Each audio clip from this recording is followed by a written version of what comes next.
Hey everyone, welcome back to my kitchen. Today I'm sharing a simple, healthy recipe that's creamy, filling, and made with just a few ingredients you probably already have. Let's get started. First, grab 2 ripe bananas, peel them and pop them into a mixing bowl. Take a fork and mash them until they're smooth and fragrant. Next, take 1 piece ripe avocado, slice it open, scoop the flesh into the same bowl, and mash it together with the bananas. The avocado gives this mix a beautiful creaminess and adds healthy fats that make the final pancake so soft and satisfying. Now crack in 2 eggs and whisk them into the banana-avocado mixture. The eggs will help everything hold together when we cook. After that, add 4 tablespoons of oats. Stir well until you get a nice, thick and creamy batter.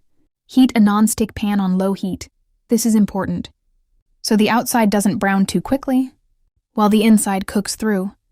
Spoon the batter into the pan and gently flatten into pancake shapes. Let them cook slowly on one side until the edges set and the bottom turns a light golden brown. Then carefully flip and cook the other side until it's cooked through and golden. Now while that's cooking, just look at how simple this recipe is. Bananas for natural sweetness, avocado for creaminess, eggs for protein, and oats to keep you full. 4 simple ingredients, yet they come together into something so wholesome and tasty. Honestly, it smells amazing already. Plate your pancakes, then finish with a drizzle of honey for sweetness. For a lovely contrast and extra creaminess, you can add a few slices of fresh avocado on top, or even mash a little more avocado and spread it as a topping. A sprinkle of nuts or fresh berries would also be delicious. Now I have a question for you. What's your favorite pancake topping?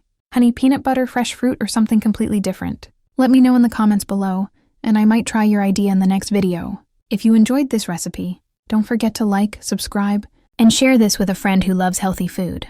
Thanks for watching, and I'll see you in the next one.